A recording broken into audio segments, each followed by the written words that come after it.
The moon hung low in the ink-black sky as Alicia, a young woman in her 20s, stepped off the bus in downtown San Francisco.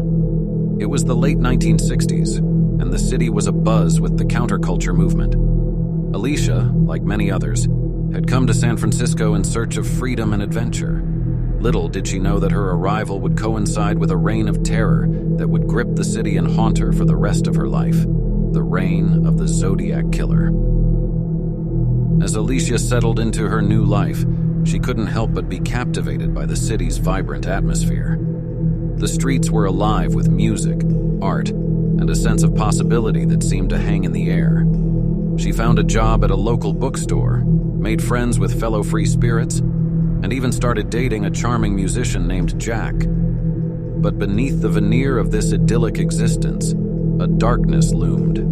The Zodiac Killer had already struck fear into the hearts of San Francisco. Residents with a series of cryptic letters sent to local newspapers. These letters contained a sinister blend of ciphers and taunts, and the police were no closer to catching the elusive killer. One night, as Alicia and Jack walked along the city's foggy waterfront, they heard the distant wail of sirens. The news had just broken that another couple had been attacked by the Zodiac Killer. Panic began to spread through the city like wildfire. As weeks turned into months, the Zodiac's reign of terror continued. He preyed on unsuspecting couples in parked cars, leaving behind a trail of gruesome murders and cryptic messages. Fear seeped into every corner of the city, and Alicia and Jack, like so many others, were constantly on edge. Alicia couldn't help but follow the news of the Zodiac Killer's crimes. The thought of such a deranged individual roaming the same streets she walked every day filled her with dread.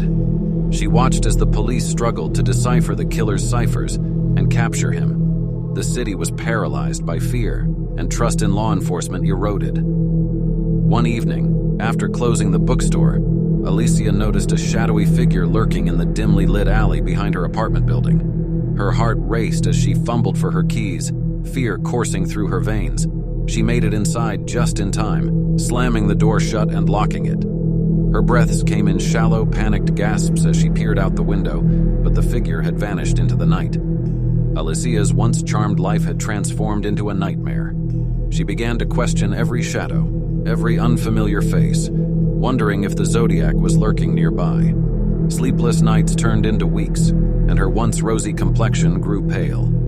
She and Jack clung to each other for comfort, but the terror outside their door was relentless. One evening, as Alicia and Jack were out with friends, they received the news that another couple had fallen victim to the Zodiac Killer. The attack had occurred not far from their favorite hangout spot.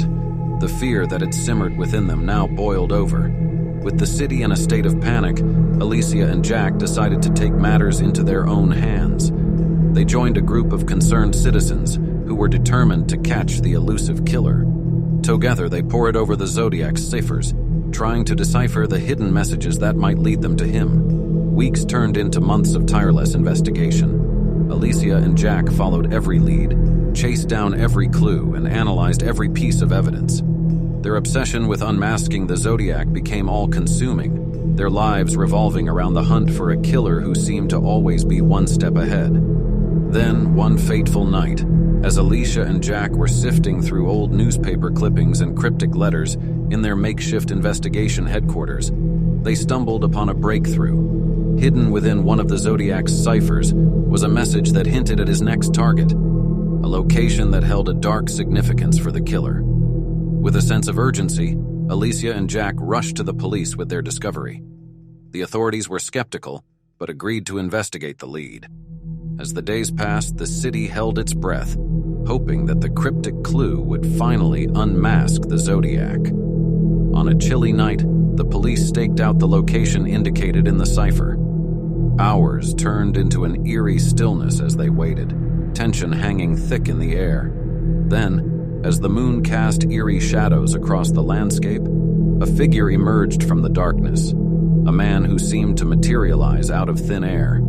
The police moved in, and a tense standoff ensued. The man, disheveled and wild-eyed, offered no resistance.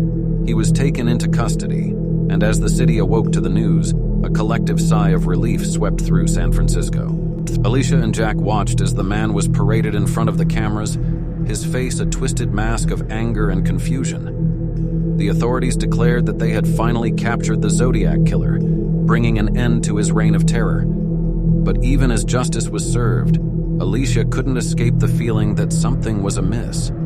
The man in custody seemed different from the mysterious figure who had haunted her nightmares for so long. Doubt gnawed at her, and she couldn't shake the fear that the true Zodiac was still out there, lurking in the shadows. Years passed, and the case of the Zodiac Killer faded into history. Alicia and Jack moved on with their lives, putting the horrors of that time behind them. But the darkness of those days still lingered in the recesses of their minds, a chilling reminder that evil could strike when least expected. To this day, the true identity of the Zodiac Killer remains a mystery, a haunting enigma that continues to captivate the imaginations of true crime enthusiasts and send shivers down the spines of those who lived through that terrifying era. The question remains, did they capture the real Zodiac, or does the killer's true identity remain hidden, waiting to resurface and terrorize once more?